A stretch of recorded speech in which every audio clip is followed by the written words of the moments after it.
Hello guys, welcome back. आज हम बात करेंगे बूटस्ट्रैप के बारे में। आगे पढ़ेंगे कुछ बेसिक सेटअप हमने किया था पिछले टॉपिक में। पिछली वीडियो में हमने वो किया था। आई होप आपको समझ आ गया होगा और वहीं से अब हम स्टार्ट करेंगे। मैंने एक वेलकम नोट लिखा था यहाँ पर, वेलकम टू बूटस्ट्रैप।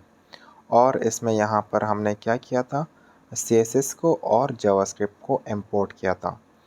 तो इसमें बेसिक सी चीज़ें होती हैं बूटस्ट्रैप में। एक होता है आपका कंटेनर, एक होता है आपका रो और एक होता है आपका कॉलम। तो ये मेन 3 चीज़ें आपने याद रखनी होती हैं, ठीक है। मेन क्या होता है, कंटेनर। कंटेनर आपका क्या है, एक मेन स्क्रीन है। मेन स्क्रीन या मेन व्यू पोर्ट जो आपको नज़र आ रहा है, जो स्क्रीन आपको नज़र आता है, ये सारा ये आपका व्यू पोर्ट है, ठीक है। इसके बाद क्या होता है, उसके बाद आपका रो आता है। रो अब कंटेनर आपने जैसे कि बनाया, ठीक है, और इसमें आपने रोज़ बनानी है, ठीक है। और फिर होता है कॉलम्स। तो अब रोज़ में आपने क्या करना होता है, कॉलम्स बनाना होता है। लेट्स से मैं अगर आ जाऊँ यहाँ पर पैंट पे और मैं आपको ये सिनेरियो थोड़ा समझाऊँ, तो ये आपका होता है कंटेनर, ये जो मेन स्क्रीन होता है, ठीक है। और इसमें रोज़ होते हैं फिर आपके। तो रोज़ क्या होते हैं, रोज़ यहाँ पर इस तरह से रोज़ होते हैं, ठीक है। इस तरह से ये आपके रोज़ हो गए और इस तरह से आपके ये देखें। अब रो को मैं अपने हिसाब से बनाऊंगा, ठीक है। छोटा या बड़ा या फिर इस तरह से हाइट या विड्थ देना चाहता हूँ मैं, जो भी हाइट एंड विड्थ दूँ, ठीक है।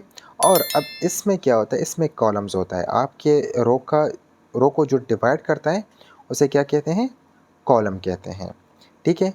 तो आई होप आपको ये चीज़ समझ आ गई होगी। तो आते हैं और इसको फिर इम्प्लीमेंट करते हैं।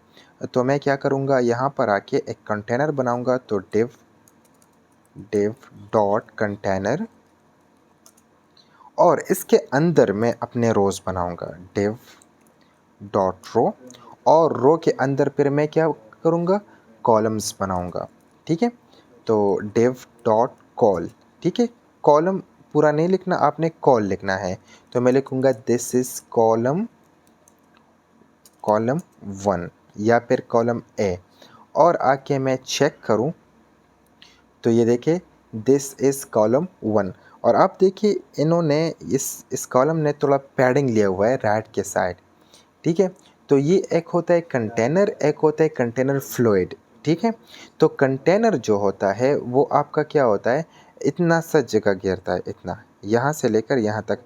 अगर यहाँ पर मैं एक और कॉलम बनाऊँ, लेट्स से कॉलम 1, तो यहाँ पर मैं कॉपी पेस्ट करूँ, कॉलम 2 बनाऊँ, ठीक है।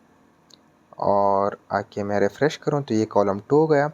अब मैं कॉलम 3 बनाऊँ यहाँ पर, तो ये हो गया आपका कॉलम 3। अब मैं कॉलम 4 बनाऊँ यहाँ पर, तो आपको ये समझ आ जाएगा, कॉलम 4। अब इसके ये देखिए यहाँ तक आता है, यहाँ से यहाँ तक। तो ये आपका कंटेनर है, ठीक है। आपने वेबसाइट देखे होंगे कि कुछ इतने सेक्शन में होते हैं और कुछ फुल होते हैं। तो फुल के लिए फिर आपने क्या करना होता है, यहाँ पर कंटेनर की जगह डैश फ्लूइड लिखना होता है, कंटेनर फ्लूइड। तो अगर मैं कंटेनर फ्लूइड लिखूँ और यहाँ पर आके रिफ़्रेश करूँ तो ये फुल हो जाएगा, ठीक है। लेकिन आजकल जो डिज़ाइंस होते हैं वेबसाइट के, तो वो कंटेनर होते हैं मैक्सिमम टाइम पे। अब आप इसमें वो कंटेनर कुछ आप कहना चाहते हैं कि अब आपका कुछ हिस्सा इतना हो, कुछ फुल हो, तो आप वो फ्लड ले सकते हैं इसके अंदर भी। तो वो आगे नेक्स्ट लेक्चर में इंशाल्लाह मैं समझाऊंगा आपको और हम पढ़ेंगे, ठीक हो गया। तो अब रो हो गया, ठीक है। अब ये जो रो है, ठीक है, यहाँ पर रो, इसको मैं कमेंट आउट करूँ, ठीक है। इसे मैं ये कमेंट ख़त्म करूँ यहाँ से, और यहाँ से भी ख़त्म करूँ। और ये CSS framework works on classes, इसको मैं कमेंट रहने दूँ और यहाँ से मैं ख़त्म करूँ, कमेंट। ठीक हो गया। तो कॉलम्स क्या होता है, रो में फिर क्या होता है कॉलम, और ये 12 कॉलम्स होते हैं आपके। ठीक है, 12 कॉलम में आपका ये रो डिवाइड होता है 12 इक्वल कॉलम में। तो आप इसमें दो कॉलम्स भी बना सकते हैं। तो दो कॉलम कैसे बनाएंगे, तो ये 12 हो गए, 12 डिवाइड बाई 2, तो आपके पास एक सेक्शन, एक कॉलम आएगा 6 का। ठीक है, अगर इस तरह आप चाहते हैं कि मैं 3 बनाऊँ, इसमें 3 कॉलम्स बनाना चाहता हूँ, तो 12 डिवाइड बाय 3, तो ये 4 कॉलम्स आ गए। तो ये हम इम्प्लीमेंट करेंगे अभी। तो यहाँ पर आता हूँ कॉल, और कॉल में क्या करता हूँ, लेट्स से मैं इसको 3 सेक्शन में डिवाइड करता हूँ। तो मैं 4 4 का एक लूँगा, तो ये यहाँ हो गया 4, ये यहाँ हो गया कॉल 4, ये यहाँ हो गया कॉल 4, और ये बिल्ट इन क्लासेस है ऑलरेडी। इस वो क्या है, मतलब डिक्लेयर हो गए हैं। ठीक है, ये जो CSS हमने इंपोर्ट किया है तो ऑलरेडी इसमें डिक्लेयर्ड है।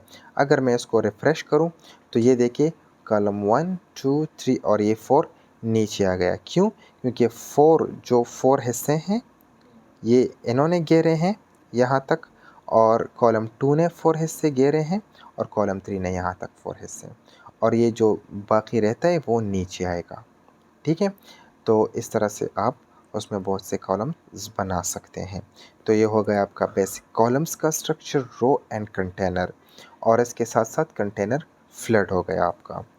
तो आई होप आपको ये चीज़ समझ आ गई होगी। ये एक बेसिक सा डिज़ाइन है, एक बेसिक सा थ्योरी है।